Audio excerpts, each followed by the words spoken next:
Muy buenas tardes, bienvenidos una vez más a la UNAM Responde. Estamos como todos los días completamente en vivo desde nuestras instalaciones en Ciudad Universitaria, como una muestra de que nuestra universidad no se detiene durante esta contingencia, durante esta crisis sanitaria.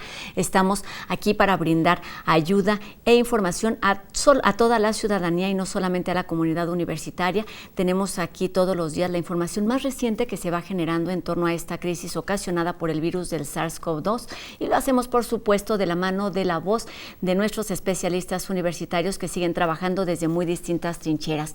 Como sabemos, durante estos últimos días estamos entrando a una nueva realidad y para saber en qué panorama estamos, cuál es la situación en la que nos encontramos y cómo estarán esos cambios de los días que están por venir, esta tarde conversaremos con la doctora Rosa María Wong Cheu, quien es jefa de la Subdivisión de Investigación Clínica de la Facultad de Medicina de nuestra universidad. Ella nos ayudará a resolver esta y otras dudas, así que ustedes también pueden hacer junto con nosotros este programa. Están, por supuesto, abiertas todas nuestras redes sociales y también nuestros números de WhatsApp para que nos hagan llegar sus dudas y sus comentarios. Además de la voz de especialistas universitarios y de este tema relacionado evidentemente con la pandemia y la situación que atravesamos, durante los siguientes minutos recordaremos a Carlos Monsiváis, tenemos cultura, tenemos humor y algunos otros reportajes que seguramente serán de su interés. Y comenzamos este programa con un panorama de lo que ocurre en nuestro país. Como sabemos, una de las entidades más afectadas por número de contagios es la Ciudad de México y teniendo en cuenta este dato, pues el gobierno de la Ciudad de México, en colaboración con nuestra Universidad Nacional Autónoma de México, impartirá un seminario a distancia para capacitar a los médicos que atienden en las farmacias para detectar contagios por COVID-19. Esta y más información en nuestro resumen inicial. Se está trabajando en un programa de formación y capacitación a los médicos, particularmente a los médicos generales, particularmente los que atienden en farmacias, que muchas veces son la atención primaria de los habitantes de la ciudad. En una epidemia como la que vivimos, una pandemia de esta naturaleza, el permanecer estáticos sería el peor escenario que podemos contar. Tiene uno que ir actuando conforme la evidencia científica nos lo plantea. Y yo creo que la jefatura de gobierno a su cargo ha sido de una gran plasticidad para adecuarse a la realidad del momento. En un principio dijimos, no acudan a menos que sientan mal. Y ya vimos que esto nos puede traer una mortalidad alta. En el caso de la Universidad Nacional Autónoma de México, no regresará durante el mes de junio. Hay que entender aquí que nosotros tenemos en la educación y en el trabajo cotidiano de la universidad, trabajamos en recintos más o menos cerrados. Entonces todavía no se considera que la universidad pueda actuar en ese sentido. Se ha preparado un seminario que consta de 4 presentaciones en un inicio el próximo viernes, que tiene que ver con protección al personal de salud, algo que hemos insistido mucho, que ha insistido mucho el señor rector, con los kits de protección para todo el personal. La epidemia todavía no se acaba y quienes vivimos en el Valle de México, que somos 23% de la población mexicana, sepamos que en el Valle de México tenemos todavía una actividad epidémica importante. Desde luego, más allá de lo originalmente predicho. Estamos financiando investigación en el sincrotrón suizo. Tenemos 5 investigaciones aprobadas para buscar medicamentos y para buscar la vacuna.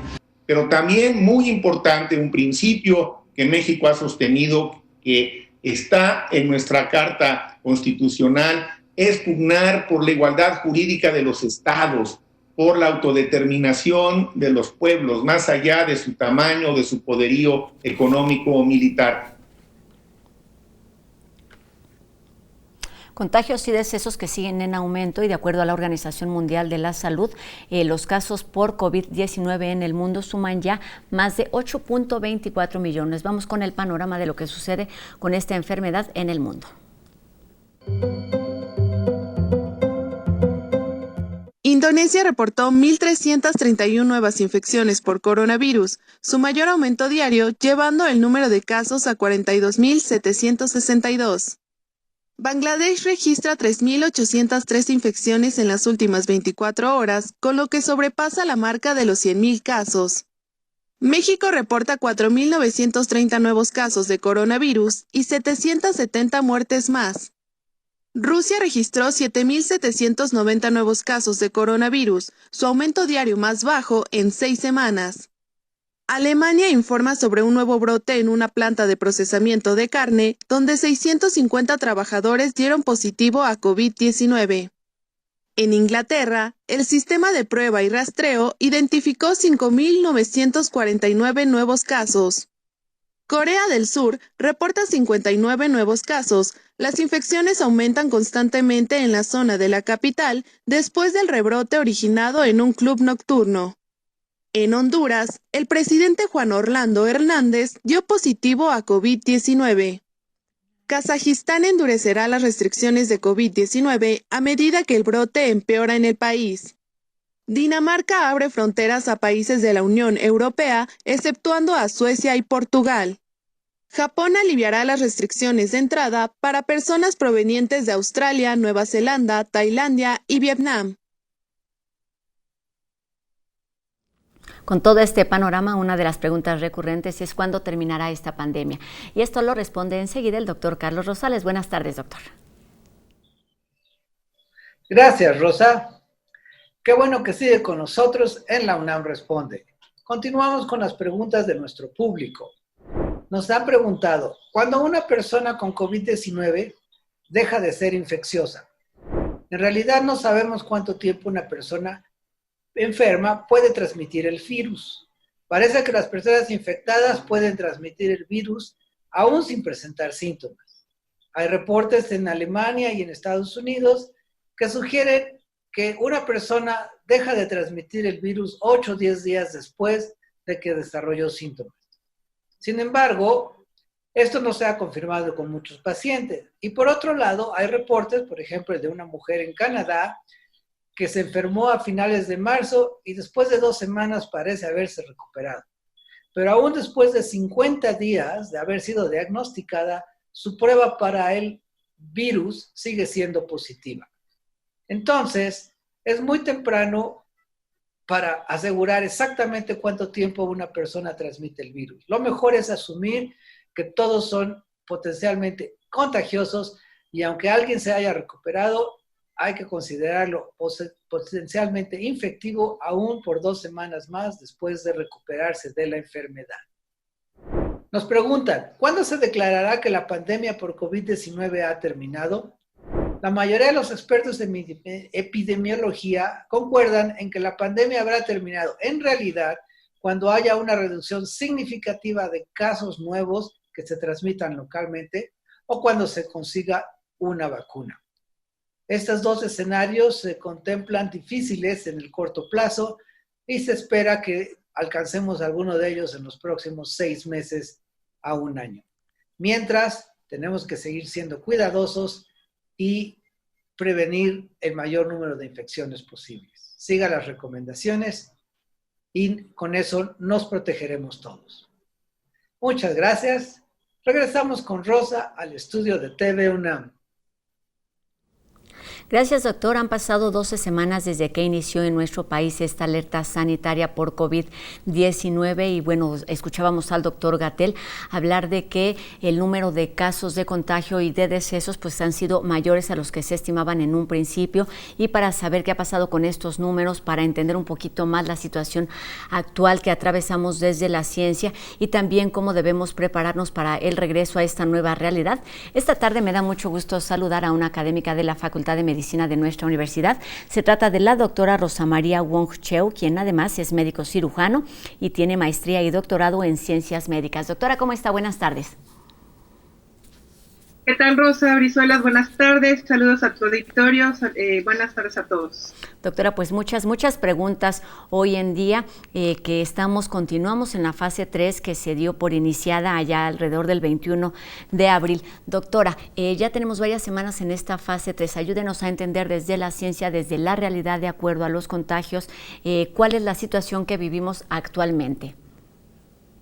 Bueno, Rosa, yo creo que es muy importante poder ver cómo se comportan otros países y cómo se comporta nuestro país también respecto a la epidemia. Inicialmente, los primeros países que empezaron a presentar este brote fue China, Italia, Francia, España.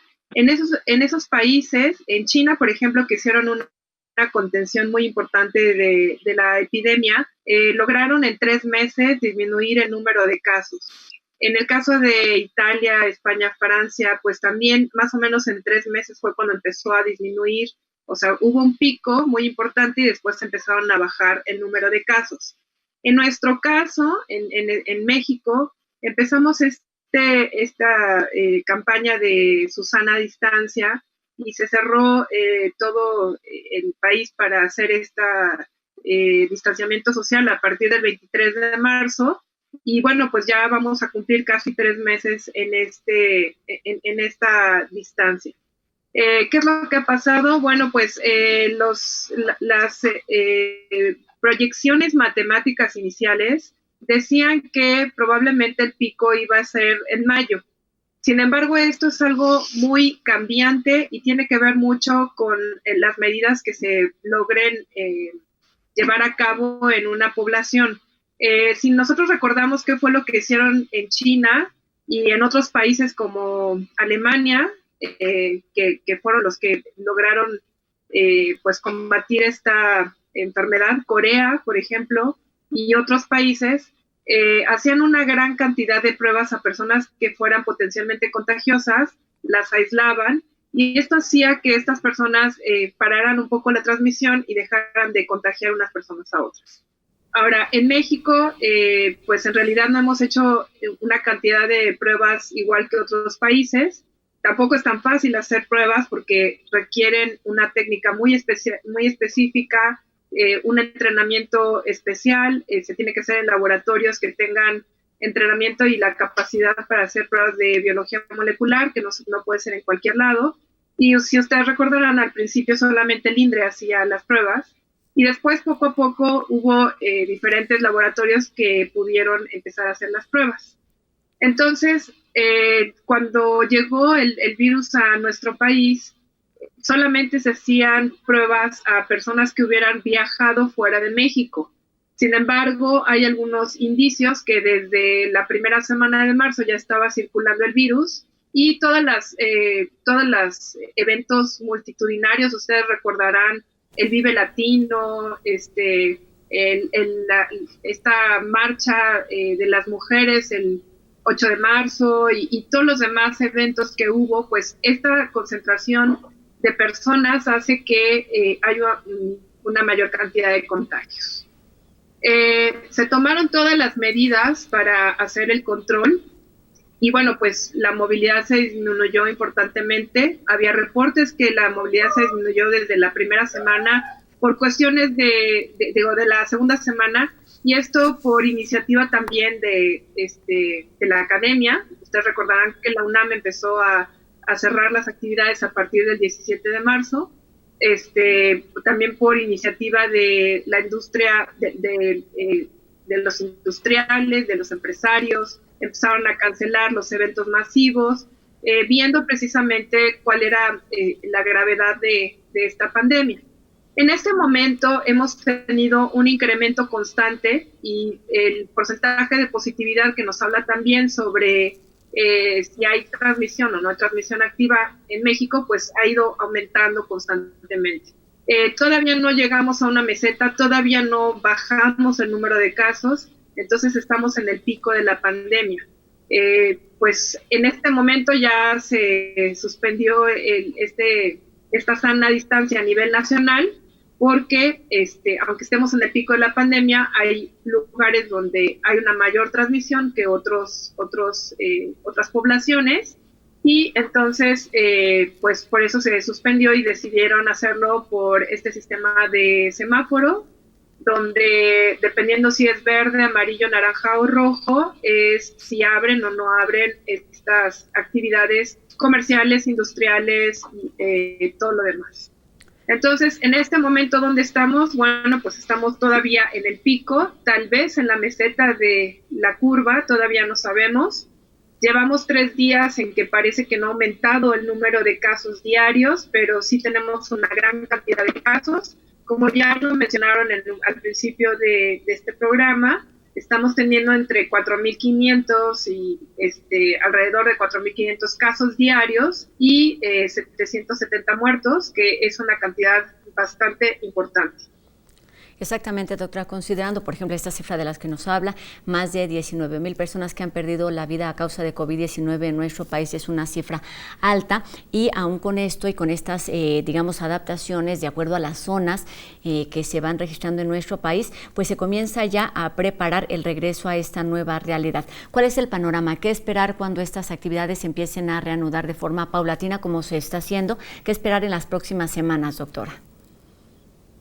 Bueno, Rosa, yo creo que esto es muy importante para la población, que sepan que esta pandemia no ha terminado, esta epidemia no ha terminado en México y no ha terminado en todo el mundo. Mientras que haya personas que sean susceptibles, mientras que haya personas que no tengan anticuerpos, que nunca han estado en contacto con el virus o que no hayan padecido la enfermedad, siempre va a haber una parte de la población que le puede dar otra vez. Se han hecho estudios seroepidemiológicos en el mundo, en varias ciudades, en varios países, y por ejemplo, hay un estudio que se reportó de Nueva York, que hubo una gran cantidad de casos, una gran cantidad de fallecimientos, y ahí la seroprevalencia es del 19.9%. Entonces, ¿qué quiere decir esto? 1 de cada 5 o 2 de cada 10 ya tuvieron contacto con el virus, pero todavía quedan 8, todavía quedan más o menos 8 de cada 10 que pueden estar todavía susceptibles para que les dé la infección. Eso en Nueva York, porque hay otros países y otras ciudades en los cuales la prevalencia es mucho más baja, puede ir desde un 2% o un 10%. Entonces podríamos decir que en promedio más o menos es entre un 5 y un 10% de la población que ha tenido contacto con el virus. Entonces, ¿qué quiere decir esto? Que 9 de cada 10 siguen siendo susceptibles a infectarse por el virus. Entonces, ahora que regresemos, toda la gente que estuvo en su casa en cuarentena, toda la gente que estuvo tratando de evitar reuniones y conglomeraciones de gente, que fue a lugares que estaban muy concurridos, en el momento en que vuelvan a salir, pues todos tienen la posibilidad, o por lo menos 9 de cada 10 tienen la posibilidad de contagiarse del SARS-CoV-2. Mientras que haya casos de COVID en el mundo y la gente se esté moviendo de un lado para otro y siga habiendo gente que no tiene inmunidad contra el virus, va a seguir habiendo casos y va a haber una gran cantidad de personas que se puedan infectar.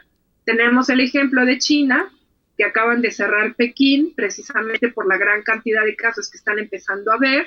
Cuando ya no tenían casos, empezaron a haber un brote en Pekín.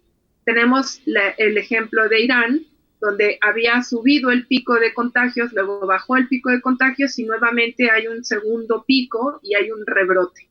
Entonces, mientras que haya movimiento de personas de un lugar a otro, en donde puede haber gente que está contagiada y que lleva la enfermedad a sus lugares de origen, entonces siempre existe esa posibilidad. Y definitivamente, para que esto se pudiera parar, necesitamos algo que se llama la inmunidad de rebaño. La inmunidad de rebaño consiste en que el 60 al 70% de la población tenga anticuerpos en contra de, en este caso, del virus, del SARS-CoV-2. Esto quiere decir que mientras que mayor cantidad de personas tengan inmunidad, las personas que no han padecido la enfermedad, pues están protegidas porque entonces ya no está circulando el virus.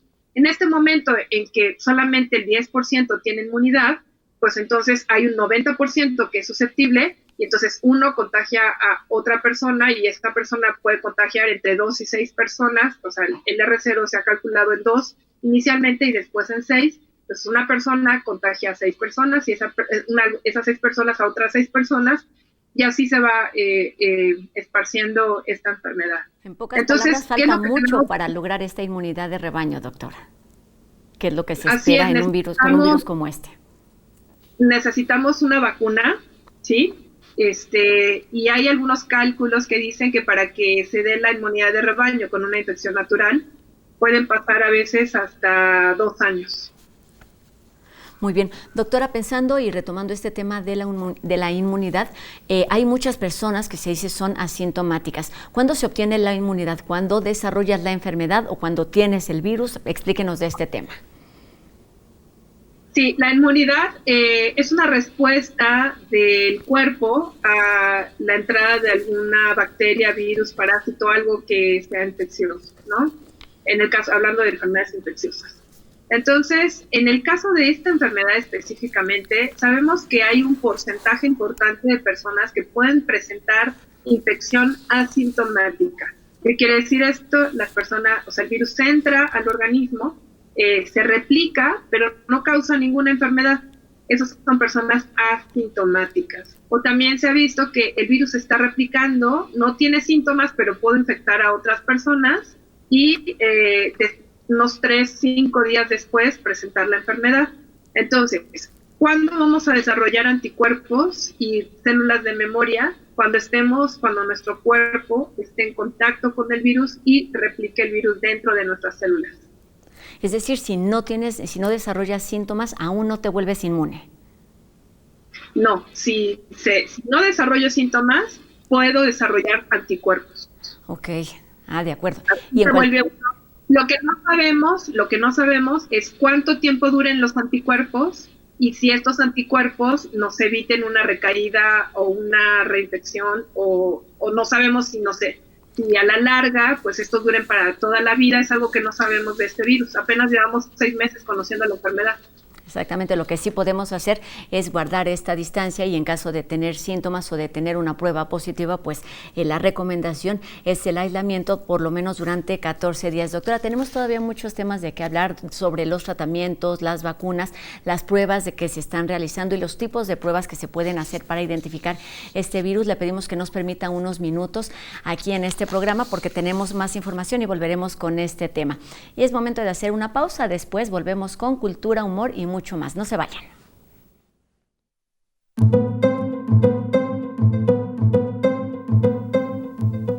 Ya estamos de regreso en la UNAM Responde y ahora les platicamos sobre un proyecto multidisciplinario en donde participan distintas facultades e institutos de nuestra universidad. El taller Retos y Oportunidades del Streaming en la UNAM es un ciclo de mesas redondas en línea denominado COVID-19 Reflexiones desde la UNAM, a través del cual podremos escuchar la opinión de destacados investigadores de diferentes áreas de la UNAM, quienes abordarán esta nueva normalidad a la que nos enfrentamos y la crisis provocada por la pandemia. Economía, salud, educación, derecho, humanidades, ecología y otros temas estarán puestas sobre la mesa para que el público pueda interactuar con los especialistas universitarios a través de redes sociales como Facebook y Twitter o bien a través de los canales de YouTube de Mirador Coed y también de otras instancias universitarias. Este proyecto comienza el próximo miércoles 24 de junio a las 12 del día con una plática sobre economía donde estarán presentes investigadores de la Facultad de Economía y de la Facultad de Estudios Superiores Acatlán, un proyecto ambicioso en donde participan distintas instancias y distintos investigadores de nuestra universidad. Estemos muy al pendiente, comienza el próximo 24 de junio. Y bueno, seguimos con más información aquí en la UNAM Responde. Enseguida escuchamos la reflexión del especialista en Derechos Humanos Jacobo Dayan, quien esta tarde nos habla sobre el trabajo infantil en Latinoamérica y lo que sucederá con este tema después de la pandemia. Buenas tardes. Continuamos en la pandemia y continúan acumulándose problemas y alertas a nivel global. La Organización Internacional del Trabajo ha alertado sobre el aumento del trabajo infantil en América Latina producto de la pandemia. El cálculo es de que más de 300,000 niños, niñas y adolescentes se verían obligados a trabajar y se sumarían a una cifra ya muy importante en la región de cerca de 10 millones de niños, niñas y adolescentes que trabajan. Esto no solo podría aumentar el número, sino las condiciones en que trabajan, es decir, que los que ya lo hacen lo hagan por más horas o en peores condiciones de trabajo. Las causas son evidentes: el desempleo de las personas que mantienen a la familia, los padres, hermanos mayores o algún otro familiar, la falta de acceso a seguridad social universal, sobre todo en esta región, el aumento de la pobreza y la falta de acceso universal a la educación o acceso a ella a través de redes como el Internet. El trabajo infantil prevalece principalmente en la economía informal y esto deja en un desamparo a niños y adolescentes que se suman al trabajo de manera obligada. Es importante que los gobiernos implementen medidas para prevenir el trabajo y que garanticen la educación a niñas, niños y adolescentes y un ingreso mínimo a las familias para que no empujen o no sean obligados los menores de edad a trabajar. En México existe un riesgo adicional que es la cooptación de menores por parte de bandas del crimen organizado que se había venido viendo ya desde meses atrás o años atrás en nuestro país y que la pandemia seguramente acrecentará con un doble problema, sumarse a grupos y redes criminales y que los menores de edad no estén en el sistema educativo. A nivel global había habido avances. Desde el año 2000 se había logrado que 94 millones de niños, niñas y adolescentes dejaran de trabajar y se dedicaran a estudiar, y la pandemia seguramente regresará a varios de ellos, particularmente en América Latina, el cálculo es de 300,000, a verse obligados a trabajar. Este es un tema que tendría que preocupar a sociedad y gobiernos. Buenas tardes. Así es, un tema que requiere muchos esfuerzos a distintos niveles. Y como todas las tardes, ahora vamos con Anel, quien nos presenta algunas recomendaciones para mantenernos muy atentos a lo que sucede en el programa de Cultura UNAM en casa. Hola, yo soy Anel Pérez y esto es Cultura UNAM en casa. Comunidad Cultura UNAM, la Facultad de Medicina y la Dirección de Literatura y Fomento a la Lectura nos invitan a una charla que se titula Literatura y Epidemia, con la doctora Mari Carmen Sánchez, este viernes 19 a las 12 del día en el Facebook Live de la Facultad de Medicina, en donde vamos a hablar de libros, novelas sobre peste, cólera y tuberculosis en particular, pero en general también sobre la presencia de las epidemias en la literatura. Por su parte, la Unidad Académica de Cultura UNAM nos invita a las ofertas que tiene todavía abiertas, por ejemplo, Textualidad en Contingencia, Azar, Combinatoria, Cifra y Juego.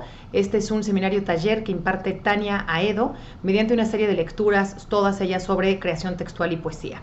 Esto comienza el 25 de junio y terminará hasta el 1 de octubre. Por su parte, la Cátedra de Gestión Cultural Inés Amor nos invita a un taller que se llama El ocio entre la cuarentena y la libertad. Imparte Elena Paz Durante y comienza el 29 de junio, así que corra para inscribirse y busque las bases en sus redes que aparecen en pantalla. Cultura UNAM en directo tiene nuevas entradas y nos invita a Jueves de Cine en Casa Buñuel, en donde la actriz Diana Baracho va a conversar con el cineasta Alejandro Pelayo sobre las anécdotas que encierra su vasta experiencia en el cine mexicano. Esta es una transmisión en vivo el 18 de junio a las 18 horas por el canal de YouTube de Cultura en Directo. No nos los podemos perder. Y tienen una nueva entrada fantástica. Se trata de lecturas vivas de nuestro queridísimo Bernardo Fernández, alias Bef. Este novelista gráfico y también escritor nos comparte un cuento de su autoría en el que nos lleva por los confines de una historia policíaca en Tokio, una de esas experiencias en donde las decisiones son una prueba de supervivencia. Búsquelo en culturaendirecto.unam.mx. Y les recuerdo, estamos conmemorando el 10º aniversario luctuoso de Carlos Monsiváis, así que Libros UNAM nos presenta Cultura y Sociedad, binomio inseparable en Carlos Monsiváis. Este es un diálogo entre Sara Sefcovic, Sara Pot, Emiliano Ruiz Parra y Socorro Venegas, sobre esta figura imprescindible en nuestra historia y desde luego en nuestra literatura. Esto es también el viernes 19 de junio a las 17 horas por el canal de YouTube de Libros UNAM. Y también estamos celebrando el 10º aniversario luctuoso de otro de los grandes, y se trata de José Saramago. Así que aquí en TV UNAM tendremos un documental que nos cuenta pasajes de la vida y obra de este narrador y ensayista portugués, desde luego Premio Nobel de Literatura en 1998 y considerado como uno de los enormes de la literatura contemporánea. Eso es hoy en punto de las 6 de la tarde y volvemos allá con Rosa y mis colegas de TV UNAM para que nos sigan despejando dudas sobre los avances de esta contingencia por el virus SARS-CoV-2. Muchas gracias y yo lo veo mañana con más recomendaciones. Desde este espacio enviamos un abrazo solidario, por supuesto, a la familia, a los familiares, a los amigos y a todos los conocidos que estuvieron muy de cerca con esta persona, que bueno, quien fuera la fundadora del programa de Cuentacuentos y de Abuelos Lectores, programas muy exitosos y con mucha empatía, que pertenece al programa de Universo de Letras de Cultura UNAM. Un abrazo a su familia por su lamentable fallecimiento. Y en otro tema, seguimos aquí con el humor de No Memes, quien nos invita a conocer cuál es el panorama de COVID en el mundo a raíz precisamente de esta pandemia. La risa, la verdad es que nos quita los tensos, el enojo. Por eso vamos a ver esta dosis con el humor de los memes del día.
Es momento de hacer nuestra segunda pausa aquí en la UNAM Responde. Antes los dejamos con una cápsula y con las palabras de viva voz de Carlos Monsiváis y su reflexión en torno al machismo, ahora que este mes se cumplen 10 años de su aniversario luctuoso. Escuchemos y volvemos con más aquí a la UNAM Responde. No se vayan.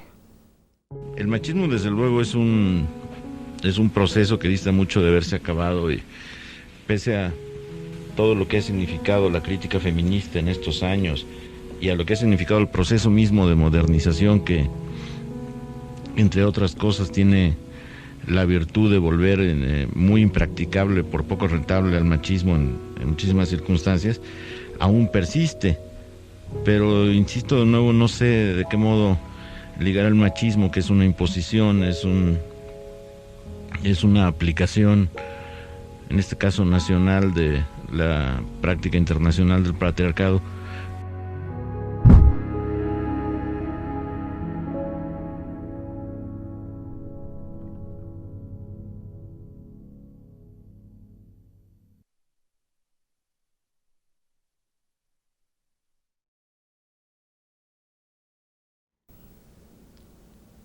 Continuamos aquí en este último bloque de la UNAM Responde y ahora veremos otro de los reportajes que preparó el equipo de En Trending, quien estuvo atento a distintas perspectivas sobre el problema del racismo. Veamos otro de estos trabajos.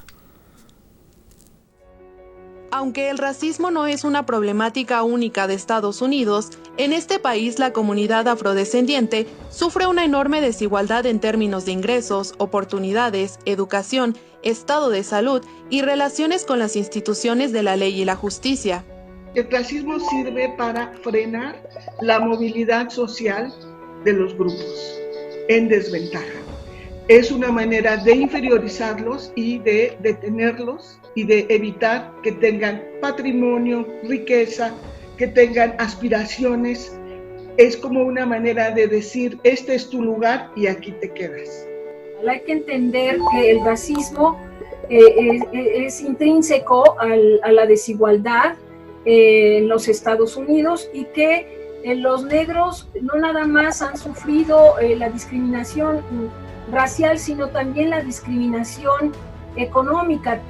Los afroamericanos siguen, muchos de ellos, quedando atrapados en todo este espectro que abarca la desigualdad en conjunto.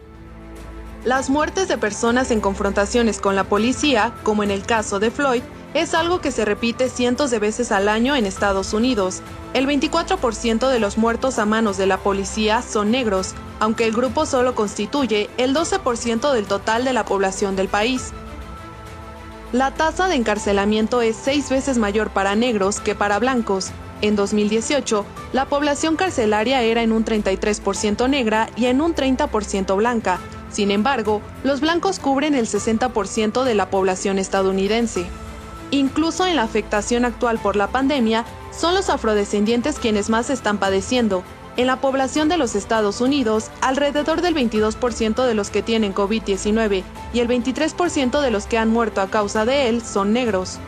Las protestas resurgen con la violenta muerte de George Floyd en Estados Unidos, pero han cruzado las fronteras, extendiéndose a nivel mundial en países como Australia, Japón, Corea del Sur, Alemania, Reino Unido, Francia, Grecia, Bélgica, Italia, España y también en México, donde las protestas se han levantado por una causa común, la lucha en contra del racismo y la violencia policial, que también afectan a estos países. Estamos hablando de que el incidente de George Floyd no se puede leer de manera aislada.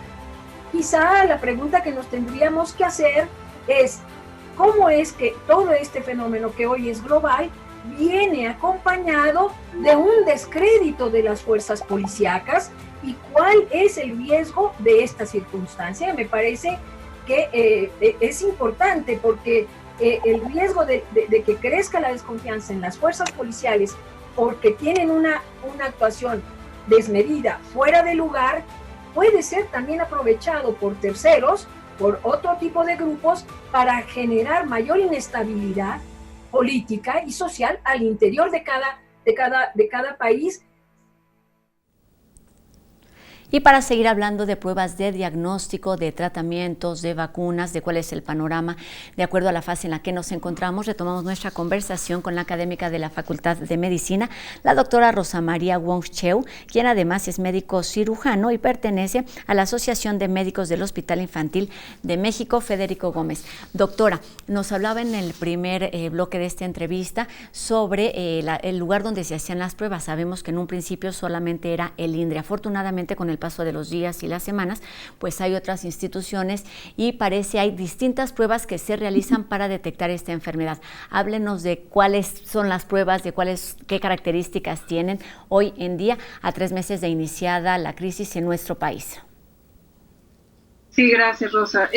Aquí hay que pues explicar que existen 2 tipos de pruebas. Uno nos va a detectar el material genético viral, y ese es lo que se hace o se utiliza la PCR, y otro es la prueba de anticuerpos, que lo que nos va a medir es si alguien estuvo o no en contacto con el virus. Okay. Esta prueba de PCR se hace mediante un hisopado nasofaríngeo, se mete un palito a través de la nariz y de la garganta, también de la boca, se toma un pequeño raspado de la mucosa y entonces mediante técnicas de biología molecular se trata de detectar material genético del virus.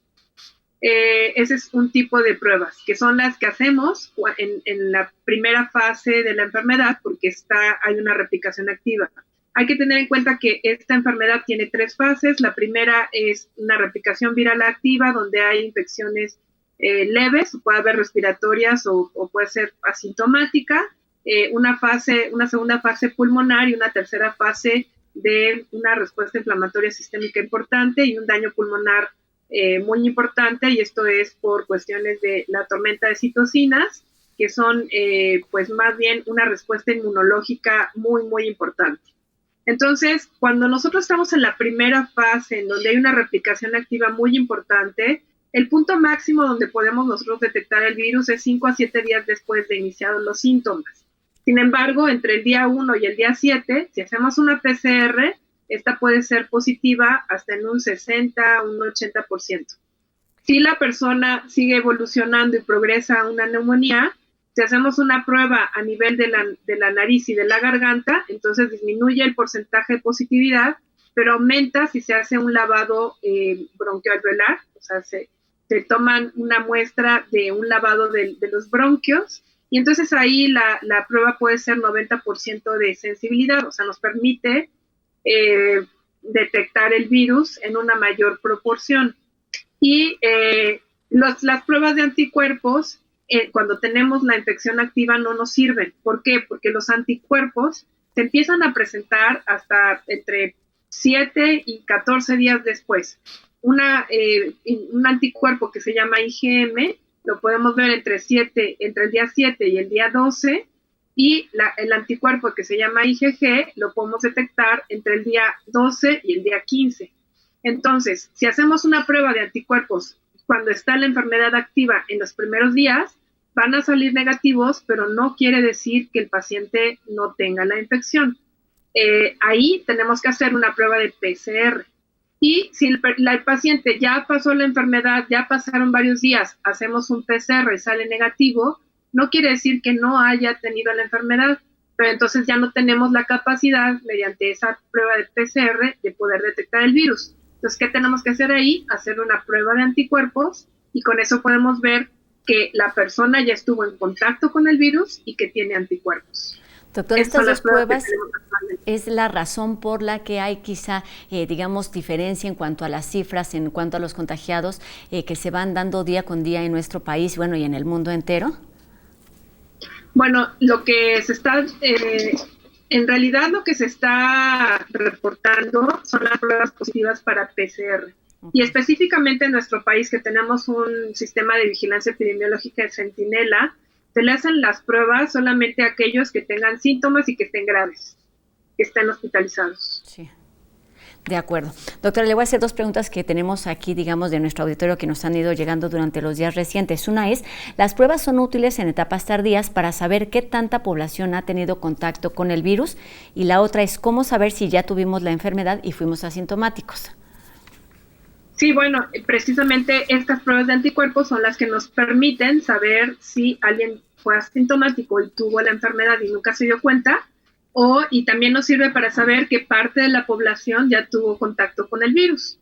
Entonces son las pruebas son pruebas de anticuerpos que se hacen en sangre, que miden esta inmunidad en contra del virus y nos permite saber qué parte de la población ya estuvo en contacto, qué parte de la población sigue siendo susceptible. Y si alguien tuvo síntomas o tiene la duda o quiere saber, se pueden hacer una prueba de anticuerpos, y si es negativa, pues quiere decir que no ha tenido contacto con el virus.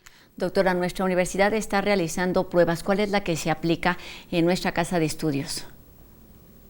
Sí, bueno, aquí tenemos varios programas.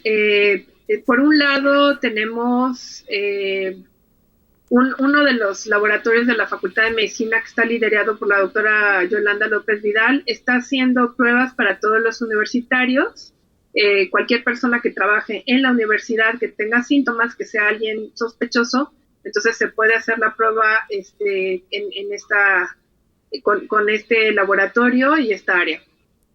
Hay una red de laboratorios de la universidad que actualmente están trabajando en colaboración también con el Instituto Nacional de Medicina Genómica y con el gobierno de la Ciudad de México, y pues está liderado por la doctora Imelda López, que es la directora del Instituto de Investigaciones Biomédicas, y están participando en la Facultad de Química, la Facultad de Medicina Veterinaria y Zootecnia, el Instituto de Fisiología Celular, y son varios los laboratorios que están participando, que también ya fueron todos capacitados y validados por el INDRE y están apoyando a la Ciudad de México. Y por otro lado, en mi caso específico, yo estoy liderando ahorita un proyecto de colaboración entre la Clínica de Atención Preventiva del Viajero, el Laboratorio de Investigación en Enfermedades Infecciosas de la Facultad de Medicina y el Instituto de Oftalmología Conde de Valenciana. En el Conde de Valenciana se toman muestras al público en general, especialmente a personas que tengan factores de riesgo y que tengan síntomas leves, precisamente para hacer una evaluación de riesgo-seguimiento, para ver si en algún momento pudieran complicarse y presentar una enfermedad grave. Entonces, son como varias iniciativas y varios lugares dentro de la universidad que están apoyando con estas pruebas. La prueba que se hace es la PCR, es la detección del material genético viral en hisopados de la nariz y de la garganta. Es decir, la que se aplica, digamos, casi en tiempo real, que permite dar un seguimiento a los pacientes que están manifestando la enfermedad de COVID-19. Doctora, pasando a otro tema que también ha llamado pues muchísimo la atención y que está prácticamente abordando o abocando buena parte de la energía de la comunidad universitaria y de científicos de todo el mundo, es el de un tratamiento que permita atacar esta enfermedad. Y para ello, bueno, a lo largo de la semana se ha hablado pues de distintas sustancias que son ya conocidas y que se aplican a otras enfermedades y que podrían ser útiles para atacar la enfermedad de COVID-19. ¿Quiere irnos hablando de algunas de estas que son o han sido las más conocidas? Sí, Rosa, muchas gracias. Tenemos hay varios estudios que están llevándose a cabo en todo el mundo. La noticia más reciente es la de la dexametasona, pero yo creo que debemos de tener mucho cuidado para interpretar qué es lo que están diciendo de la dexametasona. No es como para que vaya toda la gente a la farmacia a comprar en este momento dexametasona. Lo que hubo fue un reporte periodístico en donde ellos hablan sobre los primeros resultados de un estudio muy grande que están haciendo en Inglaterra, que se llama Recovery. Este Recovery lo que está haciendo es comparar varios medicamentos al mismo tiempo en una gran cantidad de pacientes. Entonces, ellos empezaron a hacer algunos estudios con dexametasona, con el tocilizumab, con plasma convaleciente, con lopinavir, ritonavir, con hidroxicloroquina, y entre otros. Entonces, la hidroxicloroquina lo pararon porque vieron que no había absolutamente ningún efecto, entonces ese ya no lo están llevando a cabo. De la dexametasona también lo pararon porque se dieron cuenta que en una gran cantidad de pacientes, y aquí estamos hablando de 2,000 pacientes aproximadamente que recibieron dexametasona, tuvieron una disminución de la mortalidad. Aquellas personas que estaban intubadas, bajó la mortalidad en un 30%. Y personas que no estaban intubadas, pero que estaban usando oxígeno, que estaban en cama con oxígeno, bajó la mortalidad en un 20%. Sí, entonces, el aplicar la dexametasona en una forma temprana en estos pacientes, lo que hizo fue disminuir la mortalidad, o sea, se les daba, en el momento que llegaban con la neumonía o con esta enfermedad infecciosa, les ponían la dexametasona durante 10 días. Y esto lo compararon con un grupo que no les pusieron absolutamente nada. Y sí hubo esta diferencia que les digo. Entonces, bajó 30% la mortalidad, pero es muy importante enfatizar que esto fue en personas intubadas, personas en terapia intensiva que estaban muy graves, que estaban con un ventilador, que se les estaba dando oxigenación a través de un ventilador. Y en el caso de personas que estaban hospitalizadas, que no tenían ventilador, pero que tenían oxígeno por puntas nasales de alto flujo u otro tipo de método para estarles administrando el oxígeno, bajó la mortalidad en un 20%, ¿sí? 1 de cada 5, ¿sí? Más o menos, y en el otro 30%, 3 de cada 10.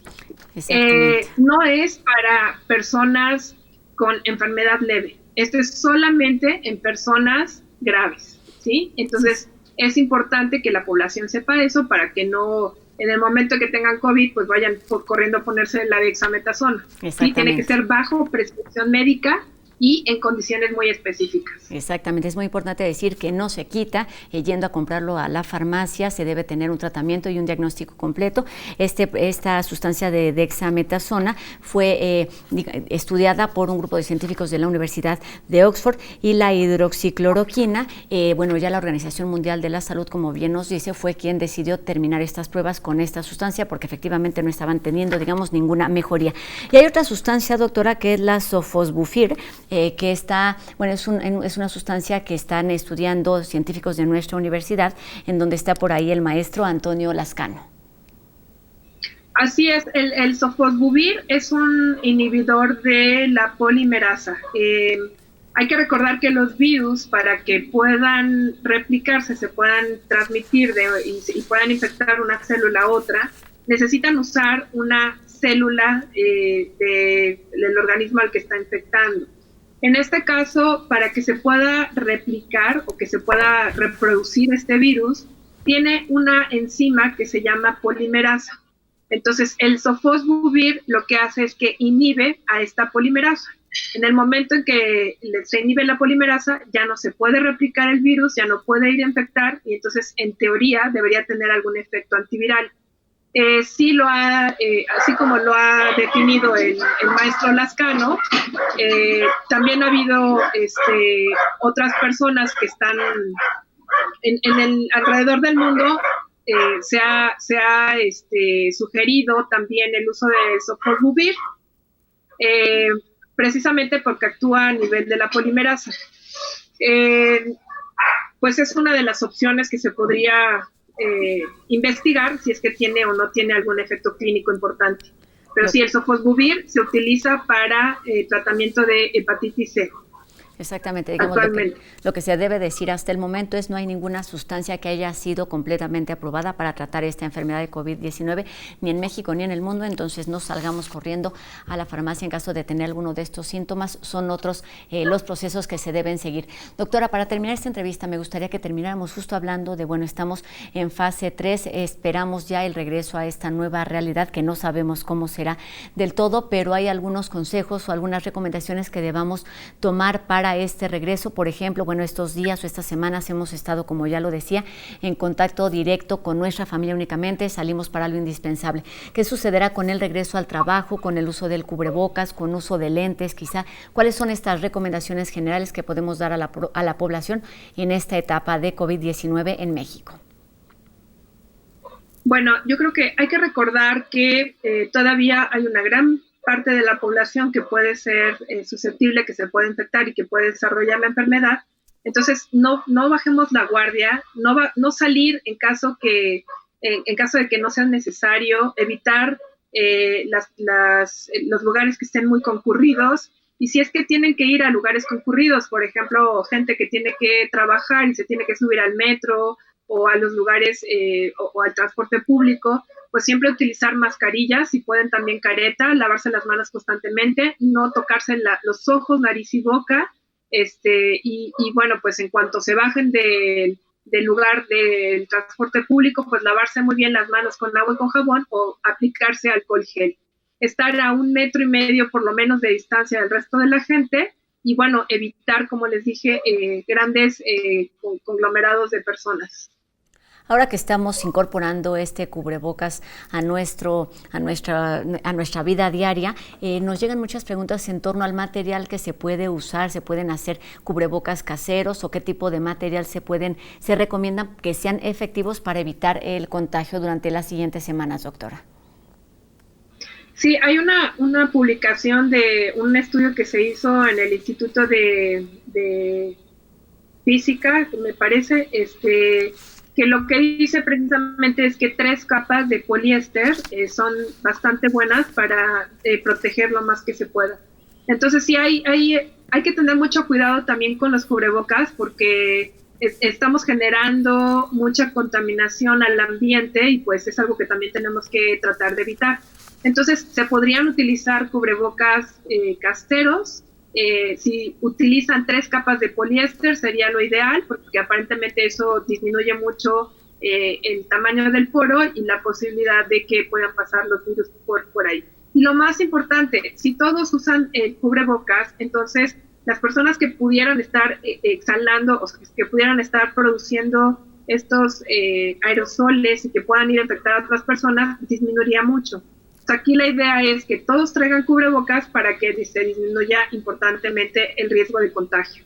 Y la recomendación es, por supuesto, que sean de materiales reutilizables. Doctora, muchísimas gracias por toda esta información aquí para la UNAM Responde, que seguramente será de mucha utilidad para la ciudadanía en general. La Facultad de Medicina está muy activa, en buena parte de esto y de otros trabajos que están realizando está ahí en la página de facmed.unam.mx en cuanto a las pruebas, en cuanto a terapias, en cuanto a todo el trabajo que está realizando esta institución universitaria. Doctora, muchísimas gracias. Rosa María Wong Cheu, quien es jefa de la Subdivisión de Investigación Clínica de esta instancia universitaria. Buenas tardes. Todo un gusto. Buenas tardes, saludos y gracias por permitirme platicar con el público. Gracias, Rosa Virtuala. Buenas tardes. Gracias, doctora. Buenas tardes. Y bueno, tenemos más información aquí en la UNAM Responde. Vamos con los consejos de Deportes UNAM para mantenernos activos en casa.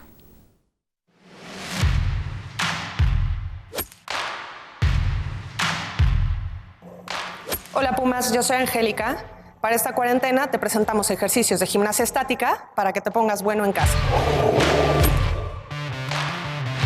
Con este ejercicio fortalecerás tus piernas, el cuádriceps, los abductores, los aductores, los glúteos y los femorales.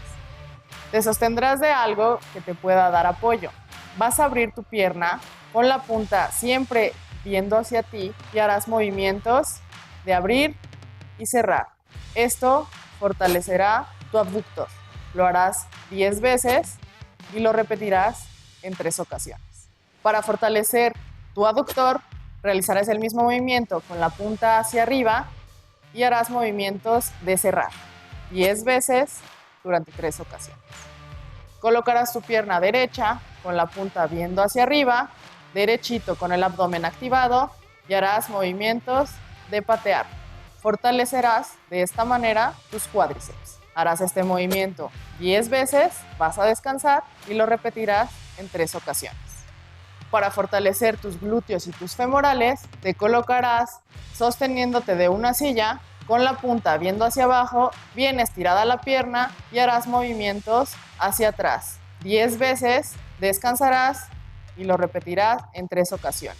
De esta manera, tu glúteo y tus femorales harán el trabajo. Acuérdense, Pumas, que si quieren regresar al gimnasio, quédense en casa. Síganos en deporte.unam.mx.